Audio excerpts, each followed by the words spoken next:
ready? I've been ready. What are we waiting for? The boy is mine.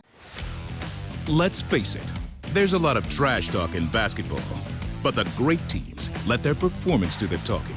Like Ford F-150 with Pro Power on board, a class-exclusive industry-first feature that turns your truck into a mobile generator and leaves the competition speechless. Ford F-150, official truck of the Grizzlies. Greatness starts here at your Mid-South Ford dealer. Class is full-size pickups under 8,500 pounds, GVWR.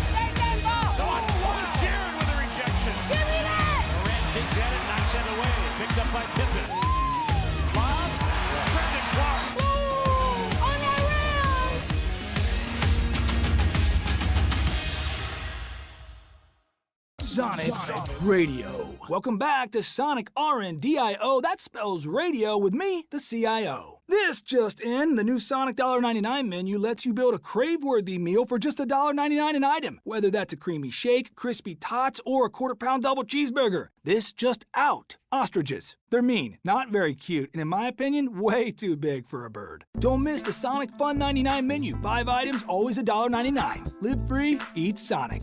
Tax not included. See menu for details.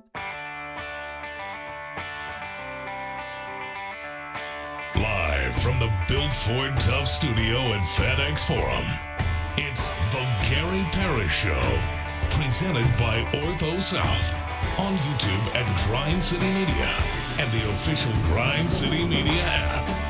Now, here's your host, Gary Parrish.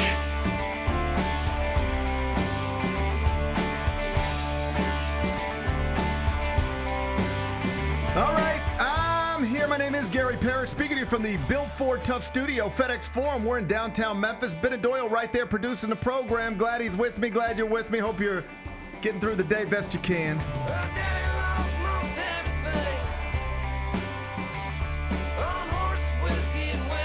And I hope you're ready to sweat a little bit on Saturday if you're headed to Simmons Bank from Memphis, Arkansas, because I checked the temperatures and it's going to be interesting. Stay hydrated. Stay hydrated. We're going to talk Tigers Razorbacks once again momentarily. First, though, quickly, let me set today's schedule for you. In the next segment, about 20 minutes, Michael Wallace is going to join me. He, of course, senior editor, Grind City Media. I'm going to talk to him about a number of things in the NBA, including a report out of San Francisco where Jimmy Butler's already calling his front office and asking questions. I'm not surprised. That train's never late. No. Jimmy Butler's always got questions for his front office. Usually sooner rather than later. Michael Wallace going to be with me. He'll be here in the next segment. Finish talking to him, take a break, come back, do 5 more things you need to know, at which point we're going to discuss 5 previously undiscussed stories. Among them, Jimmy Kimmel has been suspended from his late night show for comments, apparently, that he made about Charlie Kirk's alleged killer. Big story in the media. We'll talk about that in about 40 minutes. Arizona quarterback Kyler Murray has apologized for posting a picture he should not have posted. It was a picture of him in a Michael Vick jersey with a pit bull. That's just a bad combination. Like, that ain't even a good Halloween costume. Don't think so. I mean, it actually might be a decent Halloween costume, but it's a bad Instagram post. Yeah. What could be a fine Halloween costume is definitely a bad Instagram post. We'll laugh about that in just a bit. Lionel Messi has signed a contract extension with Miami in MLS. They say he's going to finish his career here in the United States of America. I'll give you the details on that a little later on in the show. We got 2 elimination games tonight, the WNBA playoffs. Those are always fun. We'll get you ready for those in the 3rd segment. And remember that singer named David? Yes, I do. He's actually pretty popular now, at least on streaming. Woo! Yeah. There's a fellow named David. He sings, I guess. Yeah. And he's been continuing his tour, performing for his fans, despite the fact that a dead body was found in a Tesla he owned. Update, he's no longer touring. Yeah. Update, they're searching his home. Update, it's getting real bad. This fella better have a great explanation for why an underage girl he reportedly sang about in his songs was found dead in his Tesla, because that's where we're at. That's where we're at. Mm-hmm. I'll give you some more. Some more information on that story. We'll do it during a segment we call 5 More Things You Need to Know. Then we'll eventually do GP's carry out and call it a day. So that's the rundown. We got a lot to get to, but I did want to start with college football, because we are now just 2 days away from Memphis, Arkansas, inside Simmons Bank, Saturday, 11 a.m. on ABC, unless, of course, Ryan Silverfield gets suspended from ABC between now and then we might not have a game. You never know. I don't think Razorbacks remain a 7.5-point favorite. We are expecting a high of 92 degrees. Bennett, I bring that up because remember us talking about that UCLA game that was back on September 16th, 2017, about how hot it was. Vernon and I were on the front row. You were also there. And our main memory from that game, from that day, isn't about Josh Rosen. It isn't about anything other than, my God, it was so hot out there. That's what we've all said this week as we're reminiscing on Memphis games here in Memphis against power conference opponents. We're looking back on them. We go, man, remember that much fun that UCLA game was? What do you remember about that? And we all say, man, it was so hot. You know what the temperature was that day? I went and looked it up. I'm going to say the temperature was 95 degrees. It was 88. Oh, my God. It felt 240. Oh, my God. But it was 88. Jesus. And I only bring that up because it was, basically to the day, 8 years ago. Mm-hmm. We remember it being 240 degrees. It was really 88. On Saturday, we got a high of 92. Are you ready? I think... Stay hydrated. Yeah, I think I'm ready. Let's just make sure we got enough water bottles available. Got to have water bottles. Yeah, we need water bottles. Going to need water. You know what they did at the UT chat game that was kind of cool? You tell me. They gave away free Memphis cooling towels. Like they were cool. Like they were awesome. They had like the logos and stuff on them. I like a nice cooling towel. Yeah, and you just walked in the stadium and you just could grab however many you wanted out of they had big buckets of them. So we used our little cooling towels. Yeah, I like a good cooling towel. I own my own. Yeah, I have my own cooling towels. If at home. you have one, bring it so we can make sure everybody in the stadium gets one. But let me ask you a question. They'll probably have free ones. You have a cooling towel. Yeah. How do you get it? How do you keep your cooling towel hydrated? You got to buy water and then or take it to the bathroom. I guess run it through the sink. What do you do to keep your towel cool while you're out at Simmons Bank watching a football game for 3 hours? Yeah, just run it over the sink. I think you just run it over the sink. It's fine. We got good water here. We have great water here. No worries. No worries. I drink water from the tap. I drink water from the tap. Mm-hmm. How much water do you drink on a daily basis? Do you consider yourself a water drinker? Absolutely. A lot more over the past 5 years than my entire life, pretty much. You've made a lifestyle change. You just, as you get older, you start being told things that, can prolong your life. And one of them, I think the number one is drink as much water as possible. I don't drink enough water. That's pretty much like all honestly, dude, I drink water, coffee, and beer. That's it. And Topo Chico. That's water, though. I have a fridge full of Topo Chico. I don't drink them. Really? Can I have them? Those things ain't cheap. My wife enjoys them. She likes them, yeah. Yes, that's why we have them. We're not collecting them. She enjoys them. They're the perfect, like another thing that you learn when you get older. You like stuff that's got a little bite to it. It has bite? Little crisp. It's got the perfect, carbonation. The perfect amount of carbonation. I think we've had this conversation before in this exact same way. And I think afterward I told you, well, I'm going to go try one then. And then I think I just walked out of here and forgot about it. I still think to this day, I don't know that I've ever tried one. I own many, but I don't think I've ever enjoyed them myself. They're so good. I love Topo. I think I drink too many. If they're looking for sponsorship opportunities, I think I drink too many. I'm your number one fan. I drink too many sugar-free sodas. I enjoy a Coke Zero or a Mountain Dew Zero or a Dr. Pepper Zero. Yeah. I enjoy a lot of those. That's not good for me. That's why you had kidney stones in your 30s. You're probably right. You're probably right. I think in your 30s? Yeah. I mean, I believe it. That's a huge fear of mine, too. That's why I try not to drink that much soda. because they say that gives you kidney stones. That's what they do say. Yeah. You don't want kidney stones. Take my word for it. I know. You don't want them. I know multiple people who've gone through it, and they say it's their worst experience of their life. So try and avoid it. If you would have handed me a gun before I got to the hospital, I would have strongly considered using it on myself. Yeah, that's tough. Let me take a sip of my water real quick. See, I don't even have anything. I can't. I'm not hydrated right now. Yeah, I'm constantly slamming waters. Yeah. Out of the tap, out of the we do have a nice fridge at our house. It's got a little filter, and we do that one too. But I'll drink it out of the tap. I don't care. I'll drink out of the water hose. Makeup artists often shame me. They say it doesn't look like you've been drinking enough water, GP. Mm-hmm. And I say, hey, mind your own business. Yeah. And just put some powder on my head. Mm-hmm. Okay. I'll try to be better tomorrow. But I need to be better. I see everybody else drinking water, and they feel real proud of themselves. Yeah, JB's got like a giant jug. I mean, that you walk in there. She got it Yeah. you could walk in there. If she ever scored a game-winning touchdown, you could dump her jug of water on her to celebrate. Very true. You could celebrate it's like Jessica's Gatorade tubs. Yeah, it looks like we're gonna dump it on the like she just got a game-winning single in extra innings, walk-off single, and now she has the proper jug of liquid to dump on herself to celebrate. And I'm just sitting over here with a Coke Zero usually.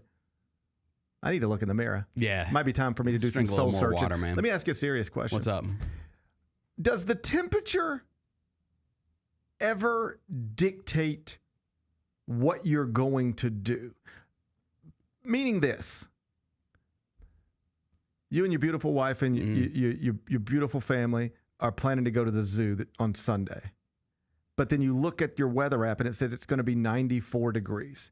Does it move you away from the zoo? Do you go, I was going to go to the zoo today, but it's too hot. We're not going to do that. No, not really. Not really. I'm just like living here my whole life. You're just so used to it. You just have to do it. You're just used to it. You know it's going to be hot all summer long, and you just accept it. I think that's kind of how it is. We have accepted it. Yeah. We haven't, best I can tell, we have no choice at this point. It's just hot all the time for months at a time.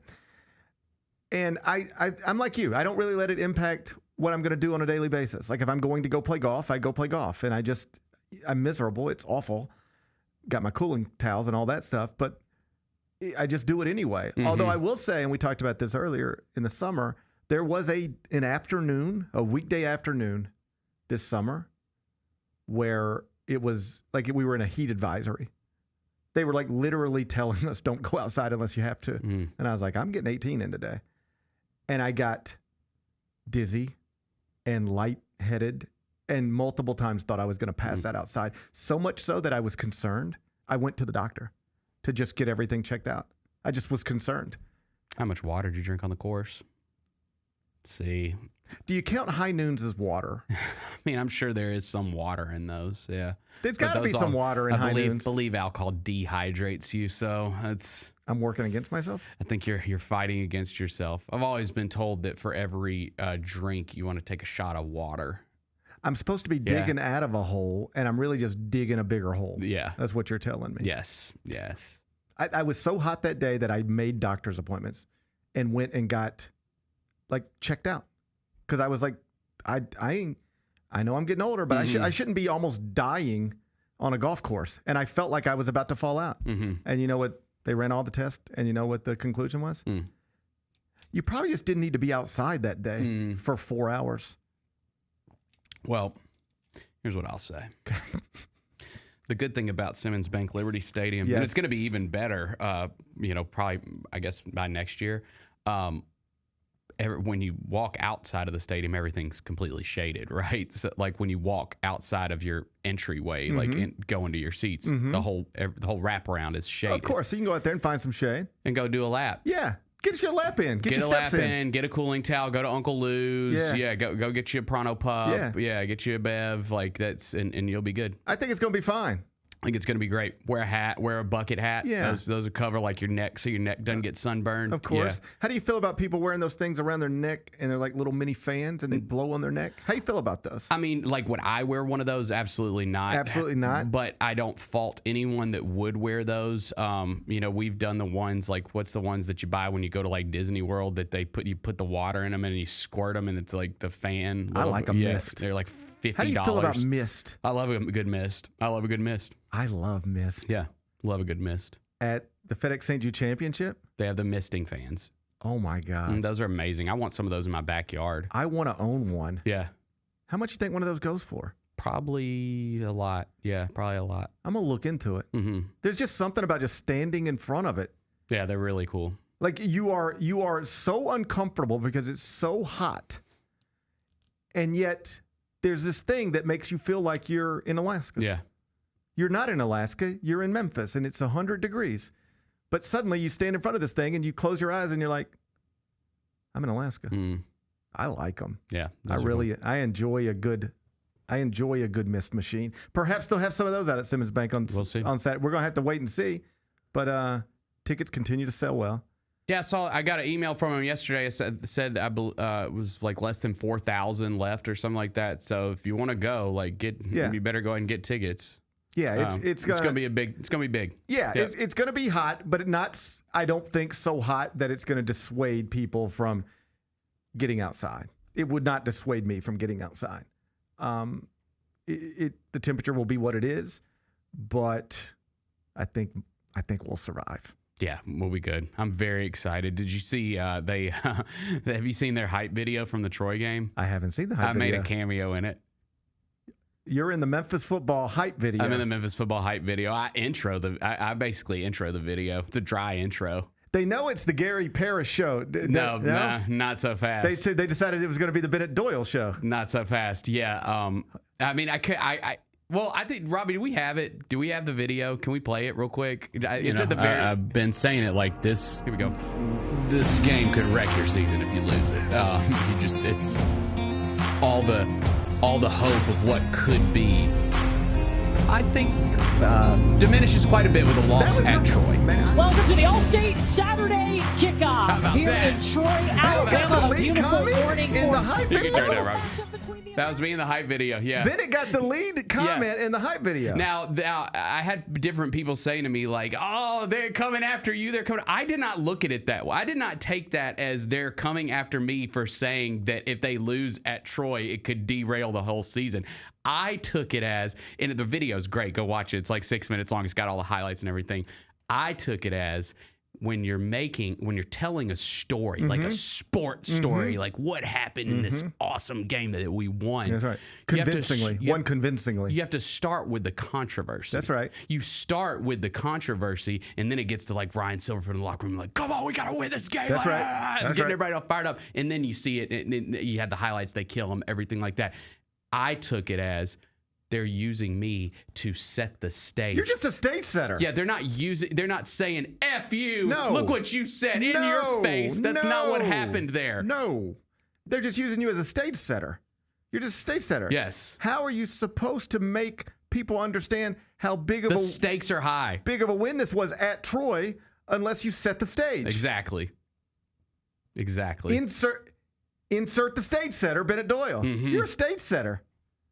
I don't know that I've ever looked at you as a stage setter, but perhaps I should blink my eyes and take a new look. You like that? You might be a stage setter. I did like, too, how it was like dry at the very beginning. It's just me talking, and then the music starts coming in. Dun, dun, dun, dun, dun, dun. They got me fired up. I like that. I'm going to save that. I'm going to save that one. Thank you, Tigers. They needed you to make people understand, hey, this ain't no gimme.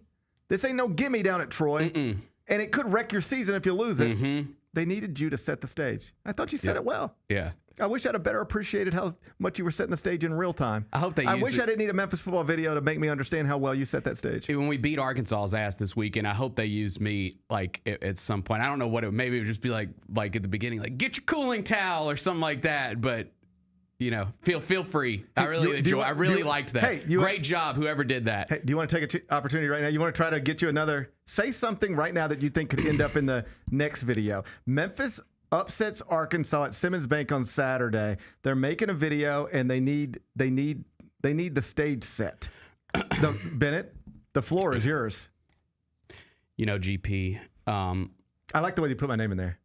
GP. You know how to include that. Yeah, okay, cut. Yeah. Let's start over, clean. Yeah. 3, 2. Man, the thing is... Stop. I liked it better when you said GP. Okay, fine. They're not going to use it if I say GP. They're not going to use it. They're going to cut that out. You don't think they'll use it? They're not going to use it if I say GP. They're not. It needs to be evergreen. It's got to be evergreen. Okay. I take slight offense, but I accept your point. Okay. All right. Go ahead. Let me count you in. Yep. 3, 2. Here's the deal. Obviously, the Tigers took care of business starting the season 3-0. It was something you really needed to get done in this early part of the season.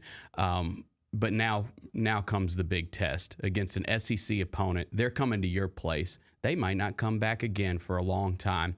And this is your chance to show the country that undefeated 3-0 Memphis is bigger than a team that just beat a bunch of Sun Belt teams. They're not going to use that either because I made fun of the Sun Belt. I made fun of the Sun Belt. But you were on it. Here's what I would say. You were on the right track. Tighten it up a little bit. Okay. We don't need. You're not giving a speech. Yep. You're just setting a stage. Okay. You've confused yourself now. Now you think you're a speech writer. You're not a speech writer. You're a stage setter. Okay. Yeah. Don't forget who you are.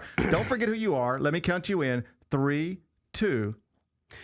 The Tigers took care of business these first 3 games. They needed to go 3-0, but now the real test begins. Arkansas coming to town. It's an SEC opponent, and it's a real chance for this team to show that they can compete on the national stage. You want the country talking about you? We're talking college football playoff. We're talking what the Tigers could do. We're talking what the rest of this season could present to them as far as test. This is the first test. Beat an SEC opponent on your home turf, and then get into conference play and show the entire country that you are coming for that college football playoff. The time is right now. GTG. Clip it and send it. Clip it and send it. Let's go. It's not bad, Bennett. I feel like the stage is set. I feel like the stage is set too. I'm really excited, actually. Like the fact that we found out that it's getting picked up by ABC, that just gets me super fired up just because I know the whole country's going to be watching. It's good. I would try to set the stage myself, but I don't want to steal your thing. I feel like I got enough. Oh, I'm done, by the way. This is just me talking. Yeah, I know. Yeah. We already that wasn't the narrative. That wasn't the narrative. I was going to attempt my own. I wanted to also try to set the stage. Mm-hmm. But then I feel like I'd be like you. This is yours, I think, and I don't want to take. I'd feel bad taking that from you. Yeah. Like I feel like I got enough stuff for me, and this is yours, and you stumbled into it honestly. Yeah. And I don't feel like I should step on that or try to overshadow it or take it away from you. So this is yours. I didn't love it. It was okay. I'm not going to do it again. I think yesterday I did a pretty good one that was like more natural. You want to try again tomorrow? Yeah. I would actually like to try again tomorrow. I want to script it. You can script it. We can put it in a prompter. You come over here. Yes. Okay. Great. I'll put it in a prompter. We could just I'll sit over there. Yeah. We'll put it in the prompter. We'll nail this thing tomorrow. I like it. I'd like what you did today, but we can nail it tomorrow. Okay. All right. Good. All right. Michael Wallace is up next. How did they sell you on Memphis? We're really just, I was really looking at the success that Memphis had, something I wanted to be a part of, and then the reputation Coach Silverfield and Coach Cramsey had as an OC, the things that he was able to do with Seth and the things that he's done in his career. I felt like that's something I wanted to be a part of, and I felt myself being able to excel in his offense. And also, I looked at the weapons around and everybody that I was going to be playing it with. The Chris Vernon Show, live on weekdays at noon on YouTube at Grind City Media and the official Grind City Media app.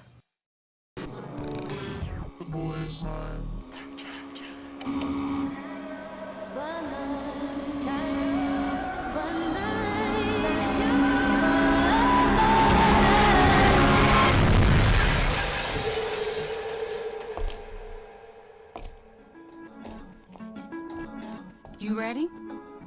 I've been ready. What are we waiting for? The boy is mine. Kroger shoppers and Grizz fans. Want exclusive last-minute discounted ticket deals texted straight to you? Sign up with the new Kroger Buzzer Beater deal. Fans can sign up by texting Grizz to 636-479 or visit your local Kroger store in the Delta Division and scan the QR code. By signing up, you agree to receive recurring automated promotional and personalized marketing text messages from the Memphis Grizzlies. Consent is not a condition of any purchase. Message frequency varies. Message and data rates may apply. Let's go, Grizz! Let's go! Oh, John Moran just broke the rim with that finish.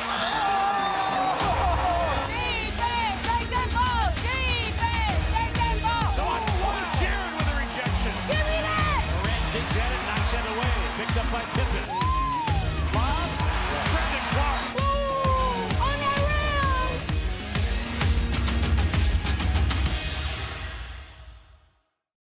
Catch us if you can at Southland Casino Hotel and win your share of up to $1.8 million in free play and prizes. Join us for drawings every Saturday in May, June, and July. Each month, over 900 winners will take home free play or drive off in a new car or motorcycle. Be there for all 6 grand finale drawings and try to catch us if you can, only at Southland Casino Hotel. Must be 21 up. Play responsibly. For help quitting, call 800-522-4700.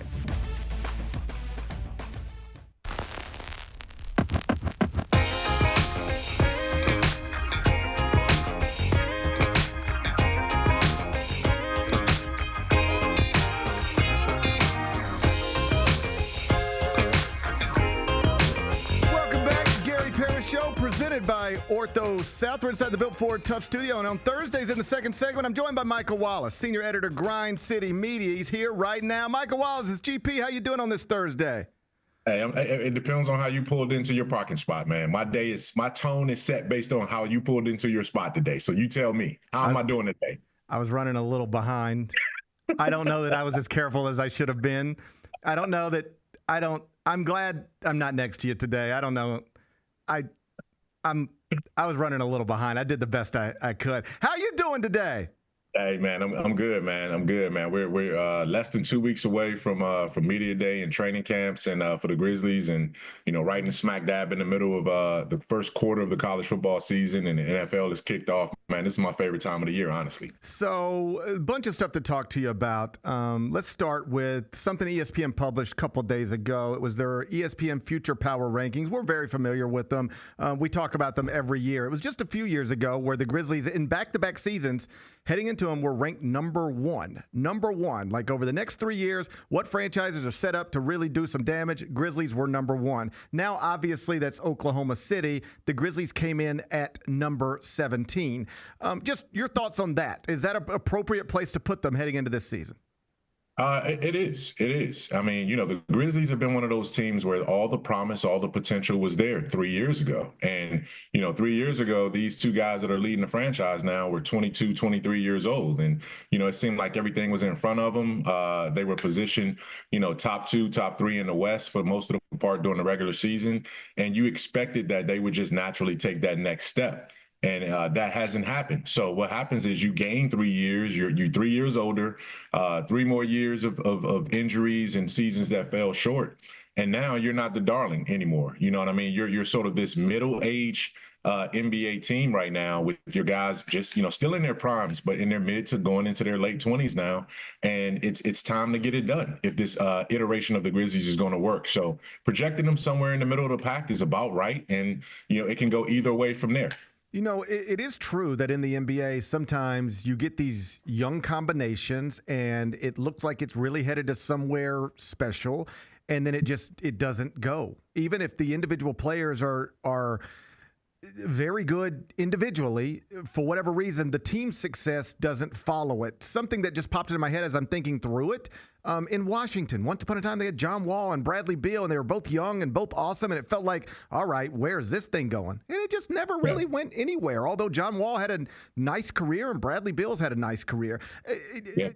Is it – I know it's possible, but are you – it does feel like we've reached a point where it's time to see what this thing's going to be, while acknowledging it has not been what it was supposed to be so far. Just expand on that if you can. To this point. Yes, to this point. And you gave a great example. John Wall, and Bradley Beal. And I'll historically give you a couple more too. I mean, just think about, Stephon Marbury and Kevin Garnett, right? When they got started in Minnesota, they were dynamic. They were everything that we see in Ja Morant and Jaren Jackson Jr. Those same qualities were there. It's amazing how much you notice that now when Garnett is sort of mentoring Jaren Jackson Jr.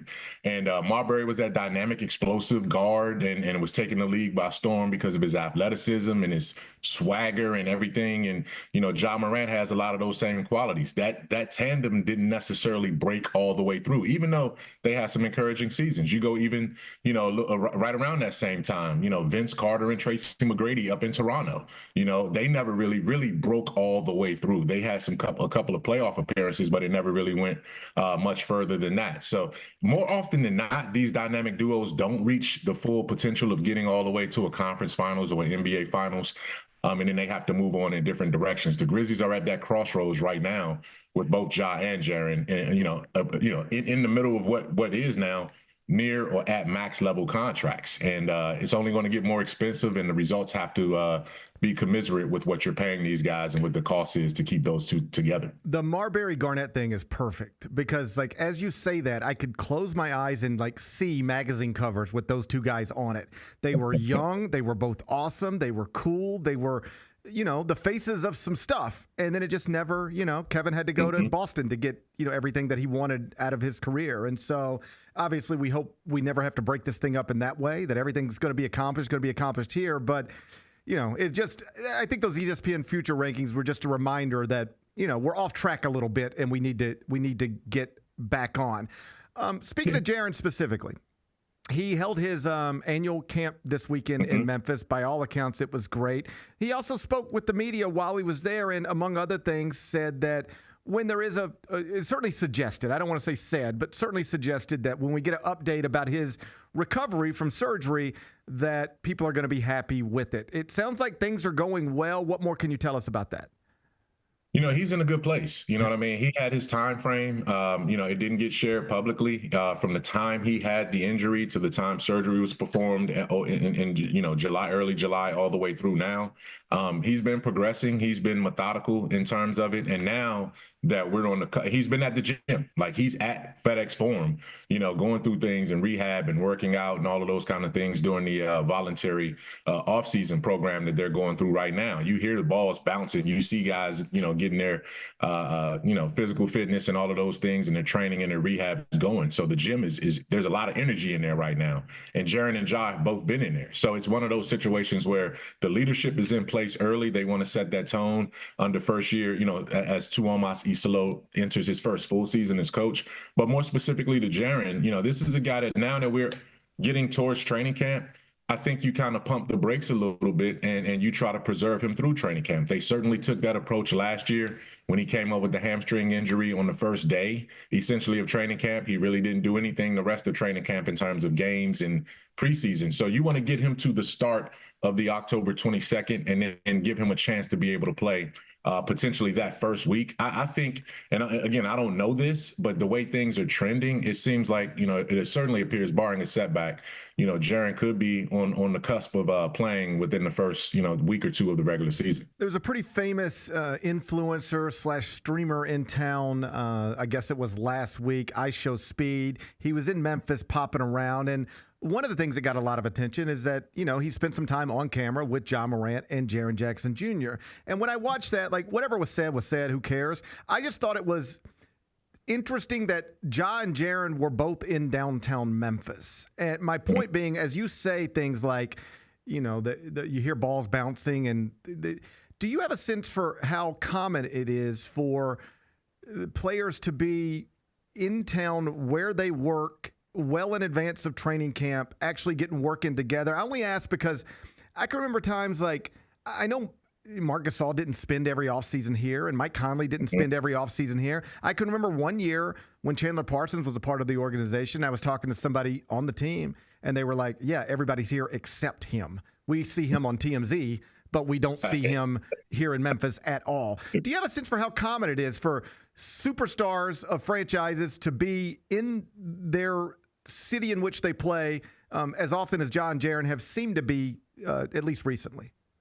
I think Ja and Jaren, like it is common. It is common in a lot of ways, particularly when teams don't advance deep into the playoffs, right? And like Oklahoma City guys, they probably aren't a lot of those guys, around Oklahoma City all summer because their summer went almost up to through the NBA Finals in Game 7. So but the Grizzlies were a team that, right after they were eliminated in that series, only a couple of weeks later, guys were already back in the gym. I remember, like a Jalen Wells and some of the younger guys, it seemed like, okay, this is not going to be an off season because they need to continue to get back and get into work. So, for guys like Jaren and Ja, they're unique in the sense that they embrace their home NBA market in a way that it identifies with them so much. Jaren has gone on the record time and time again, and he said, look, Memphis is the place where I've been the longest in my life. Like, I can't see myself anywhere other than Memphis, calling this place home and all of those kind of things. So when you feel like that's your home, yeah, you get out and go to LA, you go overseas to do some fashion stuff and some filming,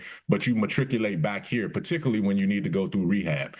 Ja, the same way. He went to China, but towards the end of that China trip, he was like, man, I got to get back to Memphis. And his whole team was like he came back to Memphis and his whole team was still working their way back from China. So, it's one of those things where home feels like home for them in Memphis. And that's why I think it's easier for them to show up. So kudos to them for putting in the work. They had to do it in a way to help, Coach Isolo establish his culture and his pattern and some of those things. And they've done that for the most part. Your latest piece, grindcitymedia.com, headlined this way: 10 years after making NBA history, Grizzlies and Southwest eye postseason encore. I guess I knew this because I lived through it and had to talk about it, but I didn't remember this. In 2015, all 5 Southwest Division franchises actually made the playoffs, and that is the first time that had ever happened. You sort of, point out that it's at least possible something like that could happen again this season. I think everybody is going to have Dallas, Houston, probably San Antonio in the playoff picture. So we're kind of really talking about the Grizzlies and Pelicans, aren't we? Yeah, we are. And now that and here's the thing too, in 2015, you didn't have the play in. Right. Yeah. So now when you expand it to the play in, you're talking about, again, San Antonio, Memphis, if they're not, any much better than 500. And then the Pelicans obviously have a longer way to go. But they feel like if Zion Williamson can play and be healthy for the first time, and if he can give them 60, 65 games, which he hasn't been able to do, that they're going to be fighting for a play-in or postseason spot. So could history repeat itself in that sense now that it's an expanded sort of postseason picture with 10 teams advancing to the so-called postseason through the play-in? Yeah, it's possible. 2015 was a special year because what made that historic was that, all 5 teams did make the playoffs, top 8 seeds, but what made it, and that had been done one other time in the Central Division, but what made it historic in 2015 was that all 5 of those teams had winning records in the regular season. One team in the Central that did it previously had a losing record. So you had 5 teams in, all 5 of them were winning records, and all of these teams are they're compelling. This division is so compelling in a way because there's so many questions, so many storylines, so much potential and upside, but yet so little, production, so to speak, from some of these teams. We think Houston's going to be good, but the last 2 teams Kevin Durant went to underwhelmed big time in terms of him being that person that puts a team into the finals and over the top, right? We don't know what Dallas is going to be with Cooper Flagg. Are they playing for the future? Are they playing for right now? When is Kyrie going to come back? Those kind of things. San Antonio has probably the most compelling player in the NBA in Victor Wembanyama. Is there enough around him to take the next step? It's going to be intriguing there too, as San Antonio does their thing. Obviously, Memphis and Ja Morant, they don't want to be overlooked anymore. It's their time. We talked about that at the very beginning. And what is New Orleans going to do under Joe Dumars? And what is Zion Williamson as a number 1 pick? Is he going to be a bust, or is it time for a boom from him? So it's all kind of great questions in this division. Last thing before I get you out of here, a story out of San Francisco detailing how Jimmy Butler has reportedly called the front office and been like, hey, what is going on with this Jonathan Kuminga situation? It is odd. Training camp is just around the corner, and the Warriors are still in an intense and uncomfortable contract negotiation with one of their young rotation pieces. It sounds like, based on what I've read, they're arguing over the 3rd year. Kuminga wants a player option. The Warriors want a team option. If they can't get this resolved by October 1st, he just plays on the qualifying offer of like $7.9 million and then reaches unrestricted free agency. How do you think this thing gets resolved? And how difficult is it for that franchise to navigate this thing when the focus should be on Steph Curry, Draymond Green, and Jimmy Butler specifically? That's a great question. And it's an uncomfortable position. And it's because Jonathan Kuminga is playing an unorthodox role now. Most players want to get as much as they can. They automatically take the team's extension offer and they go ahead and secure that 4-year bag and move on from it, right? But he's saying, you know what? No. I don't trust this. I don't trust the way I've been handled here. And I want to get closer to unrestricted free agency faster. So he's not inclined to take anything less than what he wants. And he's willing to bet on himself, take the $7 million qualifying offer and play that season out. They can't necessarily trade him in that situation. So he gets the whole year there. And then he hits unrestricted free agency where he has all the leverage, right? So that's what his play is. And it's shrewd and it's smart if you're willing to bet on yourself in that sense. And the reason why I got to this point in Golden State was because there were times when they basically looked like they were reshaping that franchise around Steph Curry and Jonathan Kuminga. He was a starter. He was sort of taking over that Iguodala role, and he was the dynamic wing as a high lottery pick. And then they went away from him, and he got benched towards the end of last year for a long time. Wasn't necessarily in the playoff rotation when Jimmy Butler came. So he's like, man, what am I and where am I with this team when they pivoted away from him? So at this point, do you sign up for long-term deal when the team looks at you that way? And now you have your leverage. So I think he shows up on a qualifying offer if he doesn't get the 2-year with the player option, and then he plays it out and bets on himself, and we'll see where it goes from there. That is Mike Wallace, Grind City Media. Make sure you're reading him. His latest piece, 10 years after making NBA history, Grizzlies and Southwest, postseason encore. That's at grindcitymedia.com. You can follow him on X at My Mic Check. That's at My Mic Check. You're the best, buddy. I appreciate you. I'll talk to you next week. Thank you, man. And part 5 of that series drops today, this afternoon. So I have part 5 of that coming out this afternoon with Jaren Jackson Jr.'s perspective on where his on-ramp is and how essential all these teams are thinking about getting off to a hot start this season. We're looking forward to that. We'll check it out. That's Mike Wallace at My Mic Check. Thanks, buddy. Thank you, man. Appreciate you. All right. When we come back, big story broke last night. Jimmy Kimmel has been suspended from his late night talk show, and it's been replaced with different programming effective immediately. Needless to say, this is controversial for a variety of reasons. We'll talk about it carefully right after this break.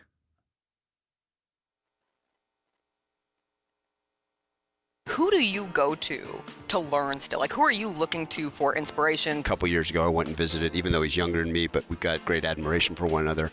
Went and visited Dan Lanning out at Oregon, right? A young head coach who's had some success. Mike Norvell may not have had the season he wanted in the past. We can still get on the phone and talk about things, right? Tune in to the Jessica Benson Show with CJ Hurt, live every weekday at 8 a.m. on YouTube at Grind City Media and the official Grind City Media app.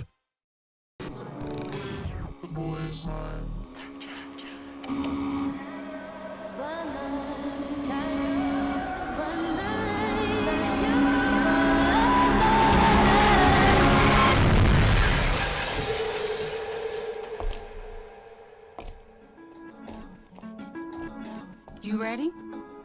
I've been ready. What are we waiting for?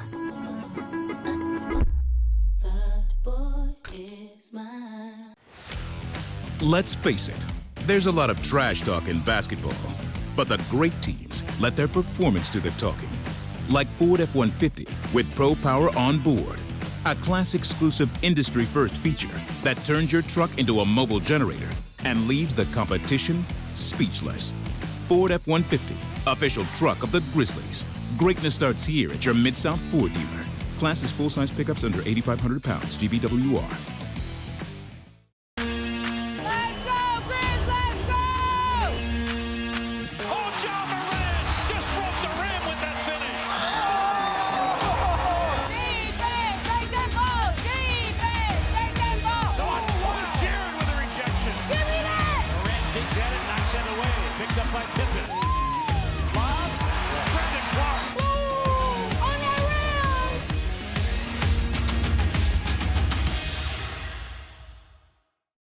Catch Catch us if you can at Southland Casino Hotel and win your share of up to $1.8 million in free play and prizes. Join us for drawings every Saturday in May, June, and July.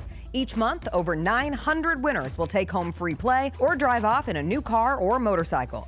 Be there for all 6 grand finale drawings and try to catch us if you can, only at Southland Casino Hotel. Must be 21 up. Play responsibly. For help quitting, call 800-522-4700.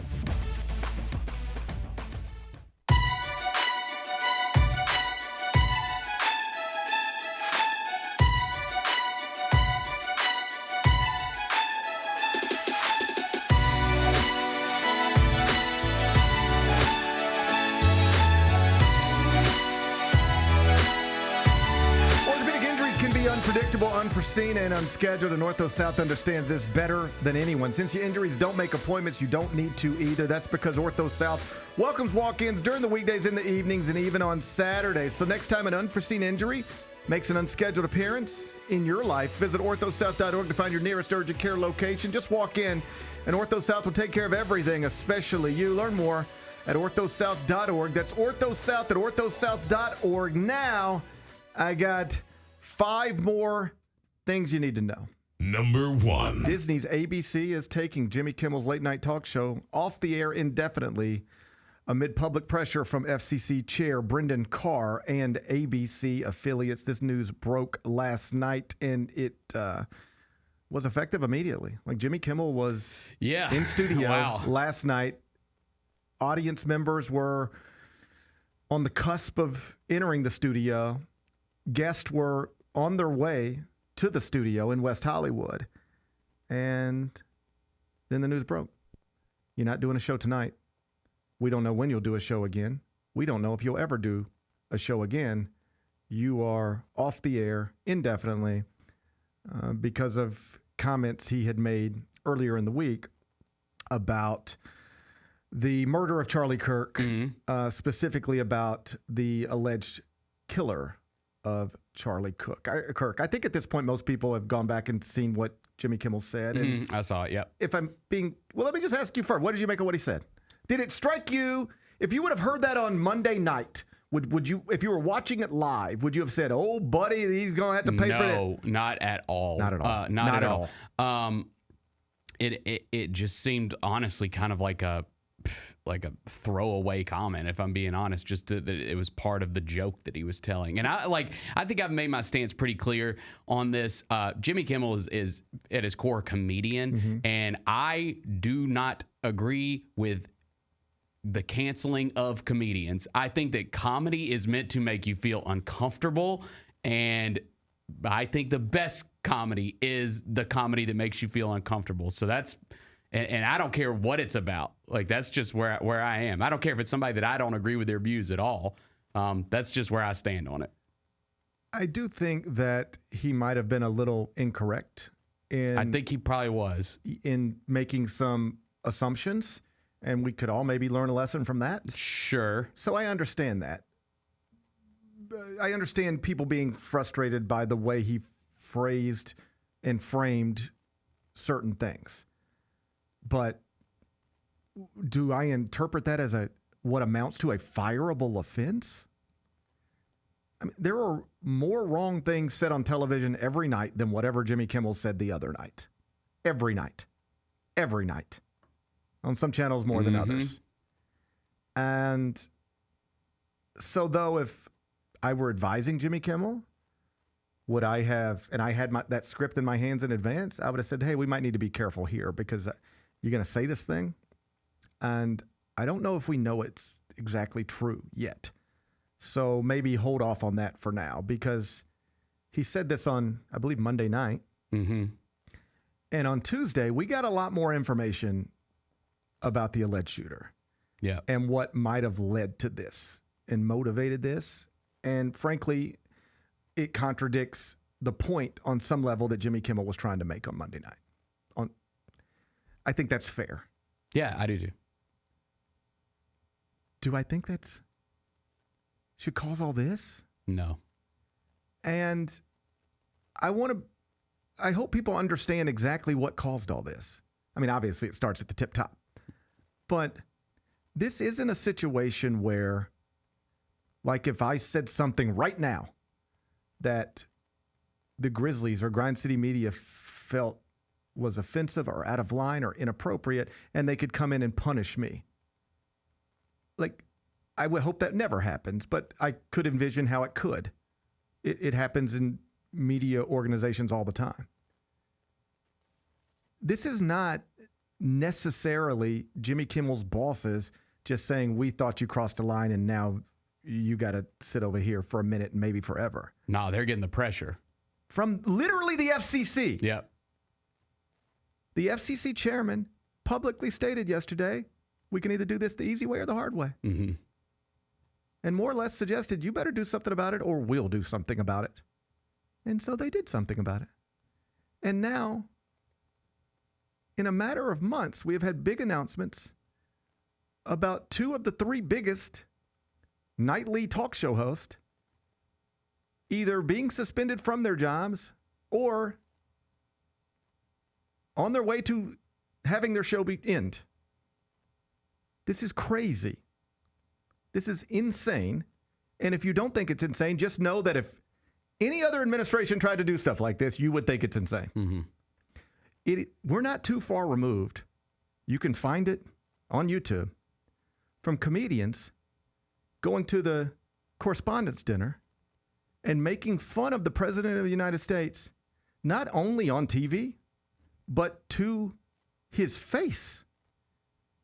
Go find the correspondence dinner after Katrina, Stephen Colbert, and George W. Bush. Colbert destroys him. I remember that. Destroys him to his face in front of the world. George W. Bush is sitting right here, looking very uncomfortable. It was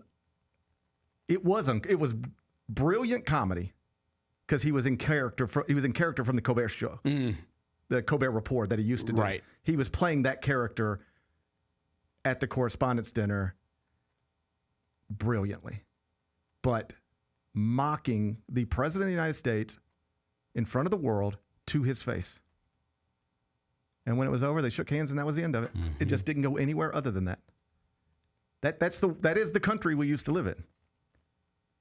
And now government pressure is being applied to television networks to remove hosts that the President of the United States doesn't like what they're saying. That's insane. And it's one of only like a million insane things that's going on right now. Like, I really do believe this.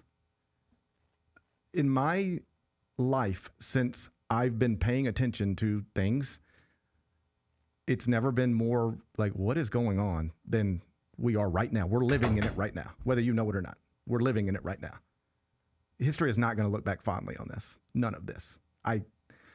This is an example of the pendulum swinging back in the other direction entirely too far. I understand how we got here and how the pendulum had swung too far in a certain direction. I get how this happened and how we got to this point. I understand it. I do not understand how people could be comfortable with everything that's going on right now. People getting ripped off the streets, sometimes American citizens, just ripped off the seats. Vernon was in here yesterday. His handyman, a guy everybody loves, just ripped off the streets. They're trying to get, like, that's crazy. That's crazy. I understand we had a border problem, but that's crazy. Political activists getting shot in the neck on a college campus. That's crazy. Let's be fair with everything here. Sure. That's crazy. Okay? And essentially firing late night comedians for what they say on TV is insane. We have never seen something like this in a country that prides itself on freedom of speech. Late night hosts are now being removed from their jobs because of, in part, I want to be fair, at least in part, because of government pressure, or at least they're being removed from their jobs while the government is clearly applying pressure in a very undeniable way. This is nuts. Mm-hmm. I mean, I think that they're going to say that they're going to point to ratings and stuff like that and how people just don't watch. They didn't do this because of ratings. I know. That's not true. That's a lie. But that's a lie. That's what's going to happen. Well, it's a lie. Yeah. It's a lie. Yeah, and I know we live in a country now where people just lie all the time, which is among the biggest problems. We can't agree on anything. We should be able to agree on facts and then argue about opinions. We don't even agree on facts anymore. You can't get two people from two different cable networks to agree on anything about the murder we all watched last week. You turn on two different stations, you will see two different perspectives. We can't even agree on facts. We can't even agree on what happened. We can't agree on facts. I say this is an iPad, and somebody else is going to say, I don't think that's an iPad. What are we talking about? That's where we're at. We can't even agree on facts. How do you fix yourself if you can't even agree on what you're trying to fix? We got all these problems. We can't even agree on what the problems are. You got to identify the problem before you can try to fix it. We can't even agree on what the problem is on anything. Anything. Take any big topic in this country, and largely we're having a hard time agreeing on it. Even the facts of the case. It's a problem. Like, these are weird times, man. Weird times. I'm not optimistic. I'm not sitting here like, hey, the world's going to end and blah, blah, blah, blah, blah. Like, I'm not that. I'm trying my best to stay engaged, but also just be like, I just got to take my kid to football practice today, But this is a lot of stuff that you would have had a hard time imagining happening in America previously is happening in America right now. I guess that's the simplest way to put it. A lot of stuff you would have had a hard time imagining happening in this country is happening right now. Yeah. And the people who are rationalizing it and justifying, and I want to be fair, not everybody on the right is comfortable with what's happening right now. And some of them are brave enough to speak out. Most of them aren't, but some of them are.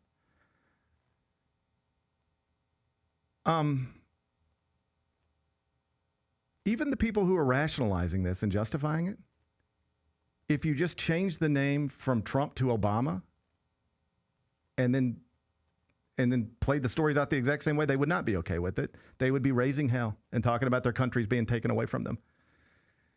But they'll rationalize this because somebody else is doing it. It's just weirdly, this is crazy. Mm-hmm. I guess I can keep rambling for another 20 minutes about it, but what's the point? It's just that these are crazy times. It is. I like to, be. I know you're not. You said you're not optimistic. I mean, I like to think that our kids are they're gonna be the ones that right the ship or get shot in a school. I hope not. Or get shot in a school. You never know these days. I hope not. Right? I hope not. Yeah, I hope not too. But I'm less hopeful than I used to be. Number 2. Kyler Murray. Less serious topics. Kyler Murray had to apologize for posting a picture on Instagram. Have you seen the picture? I have seen the picture, yes. Can we show the picture? Yeah, I think we have it. Oh, no. You can't do that. I don't think so. I mean, if you can't see it, what it is a picture of Kyler Murray, famous NFL quarterback, in a Michael Vick jersey, posing with a pit bull. Michael Vick, of course, was once convicted of dogfighting and served time in federal prison because of it. This is just, oh man, somebody should have stopped him. How do you not know you can't do this? Or do you think he knew? Do you think he thought he was being funny? What do you think happened here? I mean, I would assume that, Kyler Murray is one of Michael Vick, he was known as one of the best quarterbacks with his legs. Kyler Murray's known as one of the best quarterbacks with his legs right now. I understand honoring Michael Vick. Yeah. That could just be, I'm willing to accept that he could have just made a big mistake here. I mean, I heard his comments and he said that he in no way condones dog fighting, which that would be the right thing to say when you're presented with this at a press conference. Yeah, I mean, I think you just got to have a little more self-awareness in the moment that you have a pit bull in a picture and you're wearing I don't know. You either think that's hilarious and oh man, this is going to be funny. Look at me. or you just don't know that you can't do that. And I think it's that. Either one is concerning. He does not strike me as a guy that's just out there trying to be a good quarterback, wild like that. He's a pretty good quarterback. I think Kyler's a good quarterback. They say he doesn't work. I know. They say he plays a lot of video games. I remember that, but apparently that's stopped. They're okay. They're not. They're 2-0, right? Like they're yeah. I think you can pose with a pit bull, and I'll you give can him the pose benefit of the doubt. I think that he just did not have a lot of self-awareness when he took that picture. You can pose with a pit bull and put it on Instagram if you're Kyler Murray. And you can pose in a Michael Vick jersey and put it on Instagram if you're Kyler Murray. But you cannot put on your Michael Vick jersey and pose with your pit bull and post it on Instagram. I mean, I guess you can, but guess what you're going to have to do if you do that? Apologize. Probably so. And this is coming right. I was a huge Michael Vick fan throughout his playing career. It is wild. Like the best football player in the world was just out there fighting dogs in his off time. Well, he wasn't necessarily. I mean, we don't know. We have no proof that he was fighting any dogs. He went to federal prison. Correct. He was definitely letting the wrong people make decisions in his home. We at least know that. Could you watch it? Do you think you could watch a dog fight comfortably? No, God, no. I love dogs. Are you kidding me? I don't think I could watch it. Yes. I don't even think I could watch it. No. No, absolutely not. I don't even think if you invited me to a dog fight and said, GP, don't worry about it. Nobody's ever going to know you were there. It's our secret forever, but you got to see this. I don't think I could even watch it. I don't think I would be comfortable. I don't think I could watch it. No. Yeah. Well, let's chalk it up as a lesson learned, right? I hope so. Never too old to learn lessons. Yeah. And so Kyler Murray learned this one this week. You can't, that might make a Halloween costume if you're trying to make one in poor taste. That might work for that. But just a random Instagram picture, can't do it. Okay. If you do it, you got to apologize. Number 3. Lionel Messi is close to reaching a contract extension with Miami in MLS, and the reports are that it will more or less guarantee that he will finish his career right here in the United States of America. Arguably the greatest footballer of all time will finish his career right here in the United States of America. Do you care at all? Well, I was going to ask you, do you still have Messi fever? I lost it. Yeah, I mean, was it last summer? I think it was 2 summers ago. It was 2 summers ago. It's been a minute. I had Messi fever. I came down with Messi fever. Well, I mean, he took the country like this. He came and took one of our, I would say, maybe it's as far as pro sports that we care about in this country, I'd say MLS probably a little lower than some of the other ones. And he took it by storm. He took. I know. Okay, he took it by storm. Yep. I got Messi fever. Don't do this. Some other people got Messi fever. Don't do this. Tell me one thing you know about MLS right now. Just one thing, anything, just a random thing. For instance, if you said, GP, tell me one thing you know about Major League Baseball right now, I could say Cal Riley just set a record for passing Mickey Mantle home runs by a switch hitter in a season. Also set the Mariners home run record in franchise history, passing King Griffey Jr. That's one thing I know about Major League Baseball. Can you tell me one thing you know about MLS?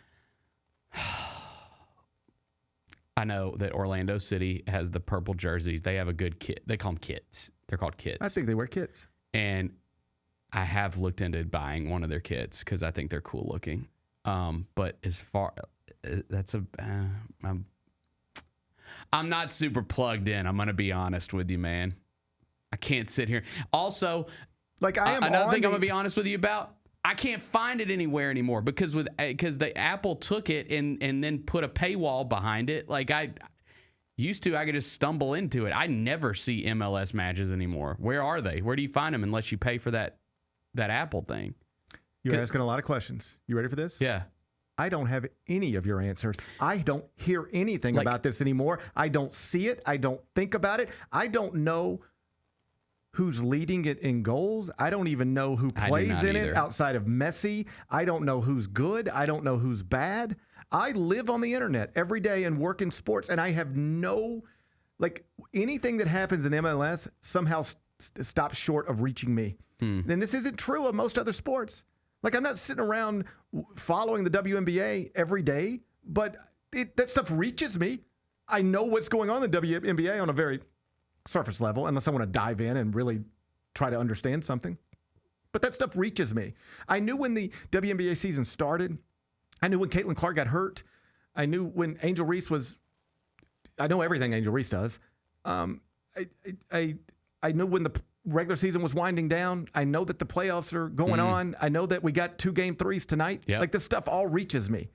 Nothing in MLS reaches me. No, and I mean, I like even the past couple seasons, I've watched way more hockey than I have in the past. That's just because it's just on like TV. Like I stumble into it and just put on a game. I never stumble into MLS. Yeah, so I like. Perhaps we're just not the target audience for this stuff anyway. So who cares? Well, you should be. I mean, I would be targeting sports fans.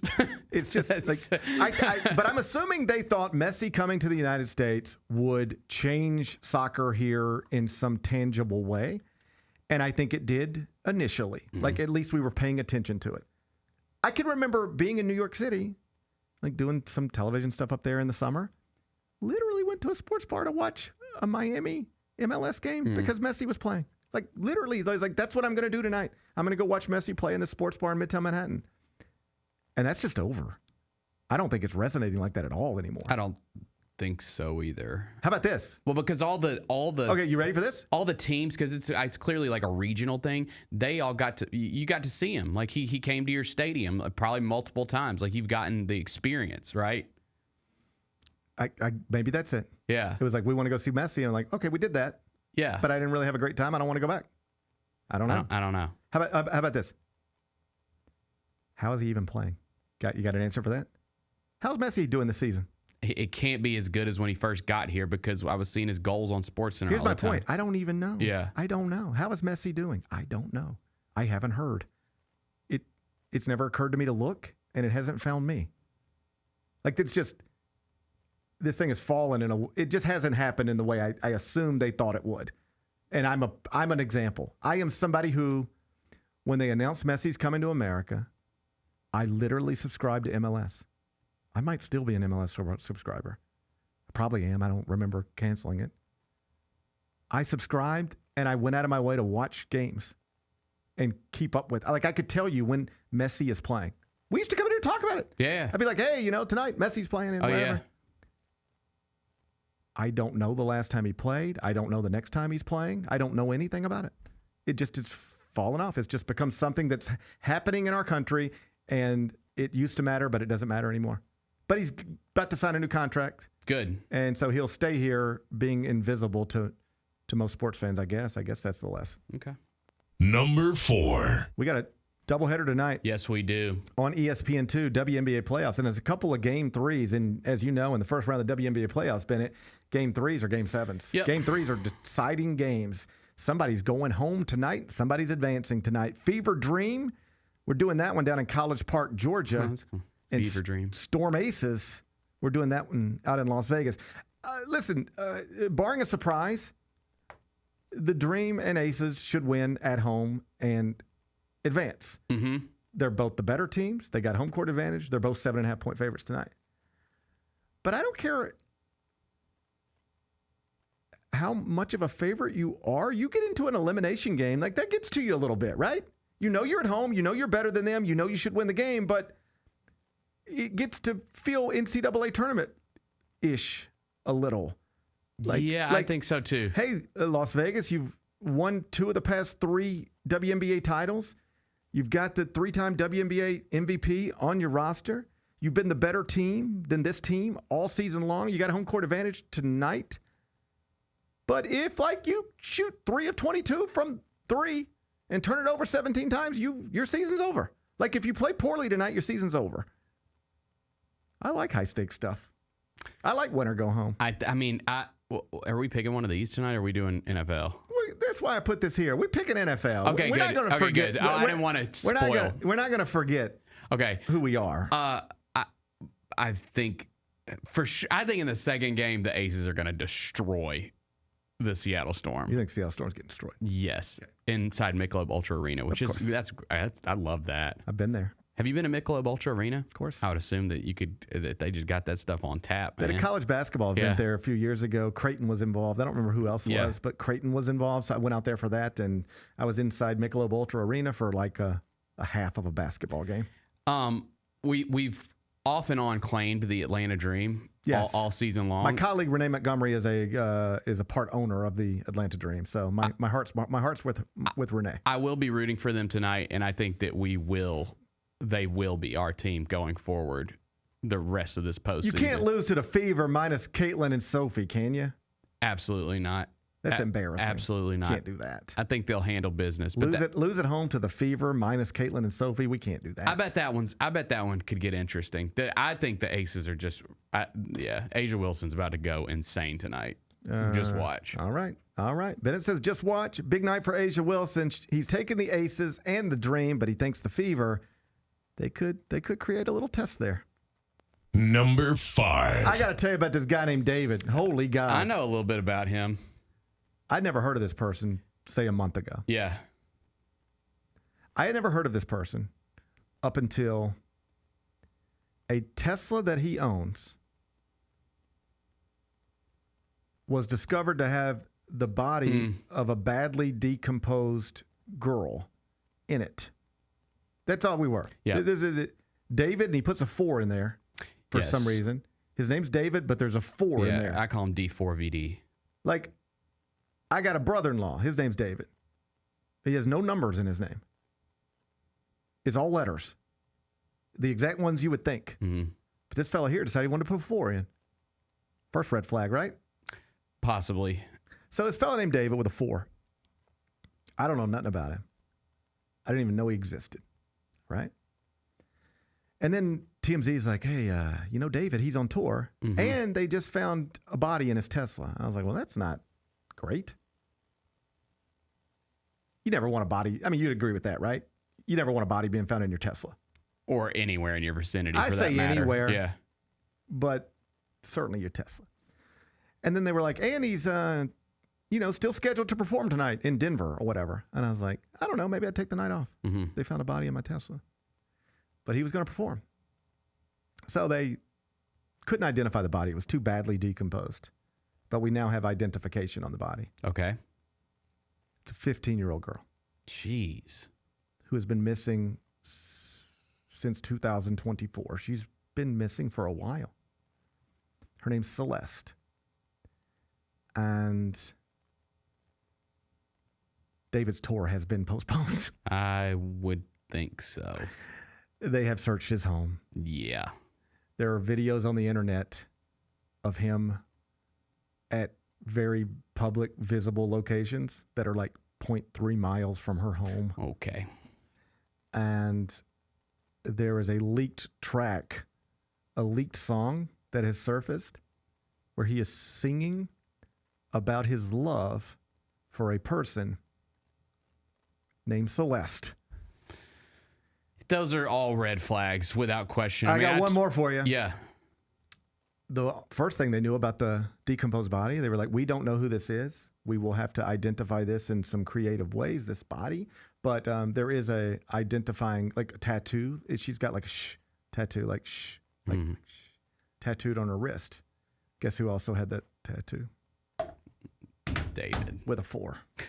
Yeah, and I mean, I told you and Kyra a couple weeks ago, one of his hit singles is called "Romantic Homicide." That was the first red flag for me personally. Yeah. I don't know if he's gonna. But also, like, just we talk a lot about true crime stuff on this show and things like that. Like, why are you driving around with a dead body in your trunk? Like that, I would think you might want to put that somewhere else. Like that. Well, in fairness, I don't know how much you know about Teslas. You have 2 trunks. Oh. You have a front trunk and a back trunk. You know how you so open? It's like a secret trunk. It's a secret trunk. Yeah. Okay. The body was in the front. So maybe he was. The body was in the front trunk. Gotcha. Which is actually, this is so crazy that this just popped into my head. But somebody who owned a Tesla before I did, they said, in GP, the greatest thing about the front trunk, you know what they said about the front trunk? Here's the great thing about the front trunk. You're at a restaurant, you get food, and it's taken out, you're going to box it up and take it home, whatever. You can put it in your front trunk, and it doesn't make your car smell like the food. So if you're trying to not smell what's in your car, put it in the front trunk. I don't think he's going to escape this one. I think David's in trouble. There's a lot of circumstantial evidence working against flags. A lot of red flags. A lot of red flags. Mm-hmm. A lot of red flags. What's wild is that there is now seemingly evidence that he knew this person. Like it's starting to look like what it's starting to look like. Well, matching tattoos might. None of this is great. All right, there's a lot of things he's going to have to explain. If Steve Ballmer thinks he's got a lot of stuff to explain away, it ain't nothing on this fella David here with a 4. Mm-hmm. You just got to have a lot of questions. You have to have a lot of good answers to a lot of hard questions. Yeah. Might be best just to remain silent. Maybe so. Yeah, I don't think this is going to end well for him. I think he's in trouble. Sounds like he's in trouble. I think he's in trouble. Imagine just being out there touring the whole time. I mean, I've still yet to understand like how big of an artist this guy is. It appears big enough to like he might have been here to play Minglewood Hall or something like that. I think he's like that level. Yep. Yeah. Still doesn't mean you can put bodies in the front trunk. It does not. I don't care how big you are or not. You can't be putting bodies in the front trunk of your Tesla. I think we can agree on that. At least I hope we can. Yeah, I agree. This is something. This fella, he's got himself into a mess. In fairness, perhaps he's got great answers for all the hard questions he's going to have to answer, but seems like you'd have to have a whole lot of really great answers to get out of this one. Mm-hmm. As always, we'll see. We'll see. Be back with GP's Carryout. Why are you dressed like that, CJ? What the hell is wrong with you? CJ, can you do some high knees? Is that a towel he has tucked in his shorts? Why are we allowing this? It's a towel. Why are we allowing this? Tune in to the Jessica Benson Show with CJ Hurt live every weekday at 8 a.m. on YouTube at Grind City Media and the official Grind City Media app.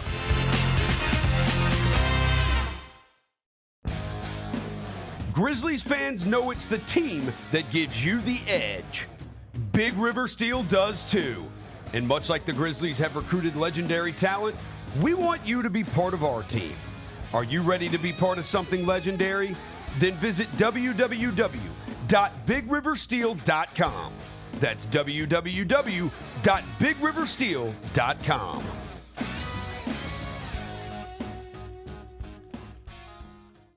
Kroger shoppers and Grizz fans. Want exclusive last-minute discounted ticket deals texted straight to you? Sign up with the new Kroger Buzzer Beater deal. Fans can sign up by texting Grizz to 636-479 or visit your local Kroger store in the Delta Division and scan the QR code. By signing up, you agree to receive recurring automated promotional and personalized marketing text messages from the Memphis Grizzlies. Consent is not a condition of any purchase. Message frequency varies. Message and data rates may apply. How did they sell you on Memphis? I was really looking at the success that Memphis had, something I wanted to be a part of, and then the reputation Coach Silverfield and Coach Cramsey had as an OC, the things that he was able to do with Seth and the things that he's done in his career. I felt like that's something I wanted to be a part of, and I felt myself being able to excel in his offense. And also, I looked at the weapons around and everybody that I was going to be playing with. The Chris Vernon Show, live on weekdays at noon on YouTube at Grind City Media and the official Grind City Media app. Sonic Radio. Welcome back to Sonic RNDIO. That spells radio with me, the CIO. This just in, the new Sonic $1.99 menu lets you build a crave-worthy meal for just $1.99 an item. Whether that's a creamy shake, crispy tots, or a quarter-pound double cheeseburger. This just out. Ostriches. They're mean, not very cute, and in my opinion, way too big for a bird. Don't miss the Sonic Fun 99 menu. 5 items, always $1.99. Live free, eat Sonic. Tax not included. See menu for details.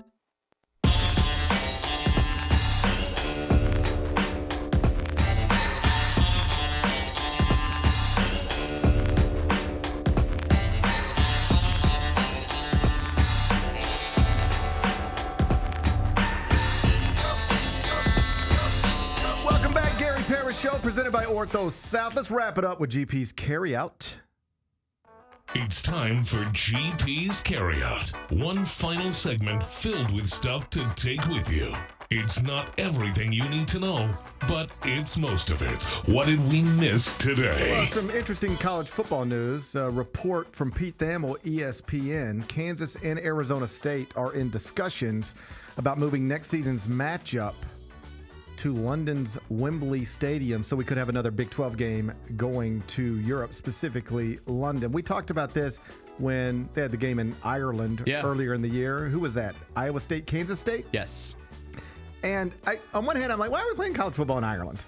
On the other hand, I think if you told me Memphis was doing something like this, heck yeah, dude, I would get excited about it and maybe try to go. Of course, I would absolutely go. I would try it. I'd be like, this sounds fun. Oh, you know, I'm fighting for week 0. I heard. Yeah, you might get that. Yes, it is the perfect opportunity for a school like Memphis, like where you're a good program, but a consistently good program, but sometimes you get buried on a Saturday full of games, right? You could own the day, or at least own a 4-hour window that day, and I think it would be awesome. I want to be clear about what I'm saying. I have not heard that Memphis might go play a game in Europe. I haven't heard that at all. Yeah, I got you. I have heard that the Tigers could, some year soon, maybe start in week 0. Yeah, I would love it. Yeah. It'd be awesome. Yeah. I just think that this is one where my initial reaction was, I don't know why we do this. But as I thought through it more, like if I were a Kansas or Arizona State fan this morning, I'd be like, it's a trip of a lifetime. Let's go to London and see London and also watch our football team in London. Yes. And I like that our friends in the UK are getting the itch for football. Yeah. It's kind of fun. It just, the whole thing seems like it would be fun. Yeah. So Kansas, Arizona State, they're in discussions. Not done yet, but by the time this reaches the level of Pete Thamel's reporting on it, it's typically just crossing some T's and dotting some I's. So this is going to happen. Kansas, Arizona State probably going to end up moving their game to London's Wembley Stadium. Sounds like a good time. What's today's biggest game? Let's go to the NFL. Thursday Night Football, Prime Video, Dolphins and Bills. Oh, buddy, this could get ugly, couldn't it? Okay. Buffalo's an 11.5-point favorite. Total's 50.5. We're kicking at 7:15. Prime Video. Okay. Here's the deal. Oh, wow. You got a deal. My wife, lifelong diehard Buffalo Bills fan. Mm-hmm. I've watched plenty of Bills games in my lifetime. Mm-hmm. All right. This is screaming to hammer the Bills. The Dolphins suck. The Bills might be the best team in the NFL. I think I'm going to go Dolphins to cover here. Because here's why. I have seen them get in so many games like this over the years where it's so obvious that they are the better team. They are going to blast this crappy Dolphins team, right? Like that. It's just, and it's Vegas is screaming for you to take the Bills. They're screaming for it. I'm going to go the other way. It's just my guts telling me Dolphins that it's a tight game. Bills are going to win, but I bet it's like a 10-point game or something like that. You're going to be down 24-3 at the half. And then the Dolphins are going to come back in the second half because the Bills are going to let up. That's what's going to happen. They're going to sit starters. I'm telling you. You do not let up on Prime Video in front of Bills. That's not when you let up. Not on Prime Video. Are you crazy? And the Dolphins are desperate, dude. Like, their coach is about to get fired. They're not desperate. They're dead. They don't even look like they care anymore. What happened to my little buddy Mike McDaniel? He lost the locker room. I like that little fella. He lost the locker room. I thought I hoped. I just like the idea that somebody that looked like him was a NFL head coach. Watch him win tonight.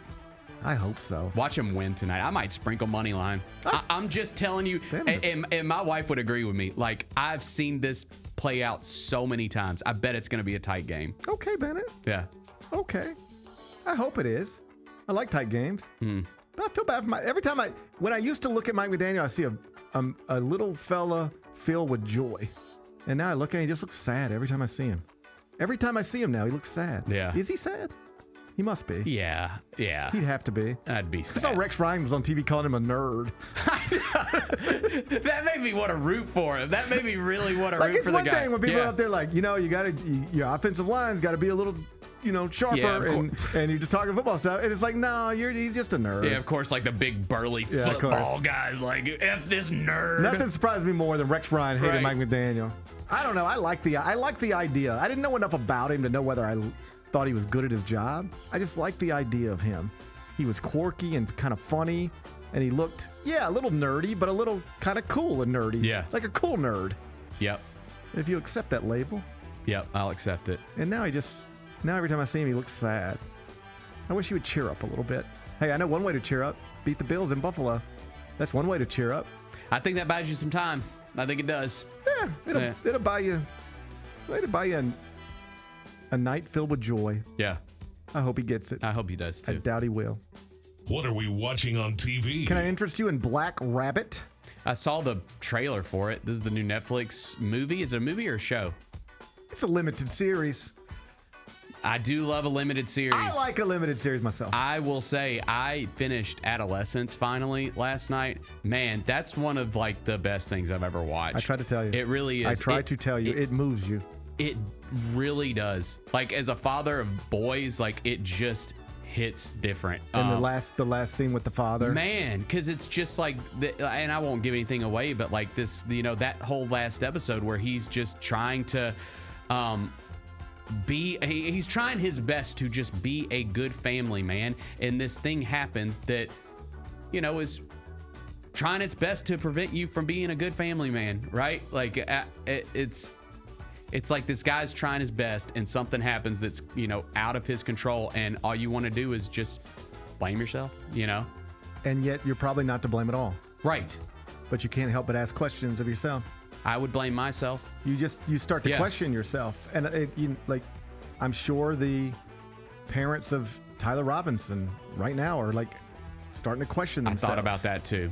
What did we do? What could we have done? Should we have done more? It's just a nightmare. Yeah. And I watched Adolescence, right after it came out, and came in here and told you about it. And we're just like, I don't want to ruin it for you, but like, one of the best things I've ever watched. Yeah, it was great. Because it made me feel. Mm-hmm. It was hard to watch at times. Yep. The performance by the young man, he was incredible. He was great. He won an Emmy for it, yeah. Yeah.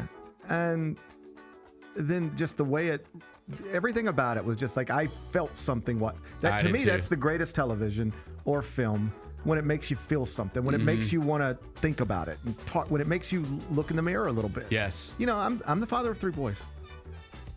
I think everything's going well. Right. Just like they did. Yeah. Yeah. Yeah.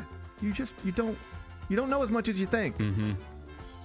And it's scary.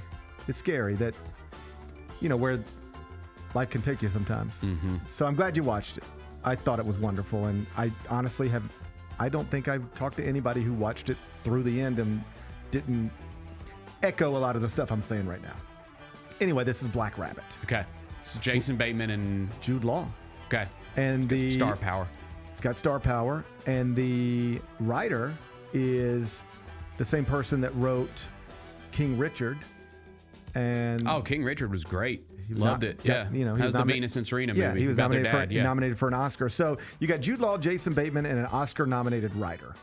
That's a pretty good combination. Yeah. 8 parts. They're all about an hour each, and it dropped today on Netflix. Here's the description. Jude Law and Jason Bateman star as brothers who run a hot New York City night spot in this drama from the Oscar-nominated writer of King Richard. Dropped today. It's on Netflix right now. What's the best thing we've read? Well, over at CBSSports.com, we did the dribble handoff that we do weekly, and this week's question was, who do you think's going to end up with the best recruiting class in 2026 in college basketball as it pertains to high school graduates? And you know what the answer is? Who knows? Right. These schools don't even recruit high school players anymore. Right.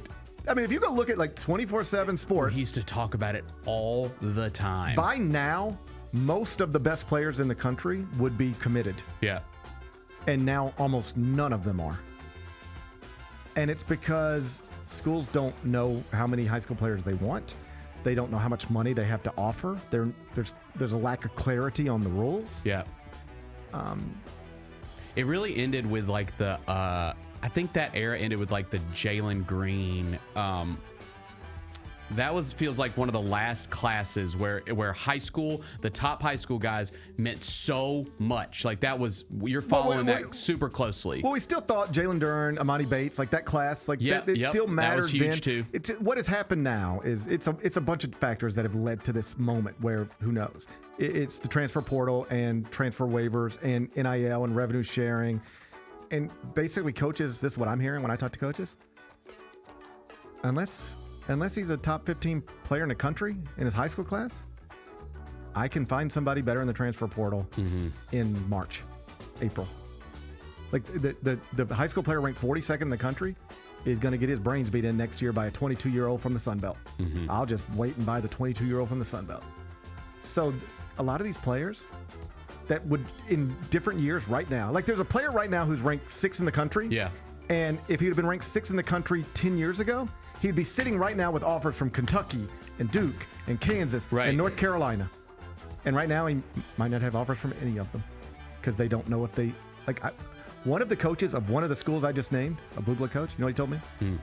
I don't even know if I'll sign a high school player until after the season. I don't even know that I will. This is a blue blood coach. So the question, who's going to have the best recruiting class? High school graduates? Who knows? Right. I just went with Duke because Duke has had the past two. But right now, Duke is not on track to do that. I just figure at one way or another at the end of the day, They'll get involved. Duke's going to have some of the best high school players. Maybe not, but certainly not as many as they used to have. But they'll have some, and they'll probably be, if it's two, it'll be two of the best. And if it's three, it'll be three of the best. So I went with Duke, but it's impossible to know. When I first started covering the sport, in November, you'd have that signing period. I can remember covering Cal's teams, and it'd be like, and the Tigers are opening the season against Syracuse in New York. And then we come home, and it'd be like letters of intent are coming in, and that's the recruiting class. And in November, you would know what next year's team is pretty much going to look like. You kind of knew who was on track to go to the NBA draft. Transfers weren't really that big of a thing, and your recruiting class was done. I could put together preseason rankings for next year in November. Now, in November, you don't know anything.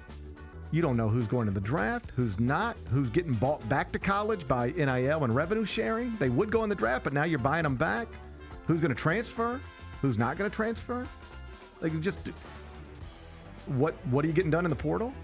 You can have 0 players when the season ends and build the best team in college basketball through the transfer portal. St. John's basically did it, at least in my mind. So, hard question to answer. Yeah. But I went with Duke. You can find the dribble handoff, cbssports.com. What's on tap for tomorrow? Well, tomorrow is going to be Friday. Not Food Truck Friday. No. We'll spend one last day getting ready for Arkansas at Memphis inside Simmons Bank. Jessica Benson going to sit in studio with me. Should be fun. Enjoy the rest of your day. I'll enjoy mine. Meet back here tomorrow at 10. Till then, be careful, be kind, be good. Rep your hood.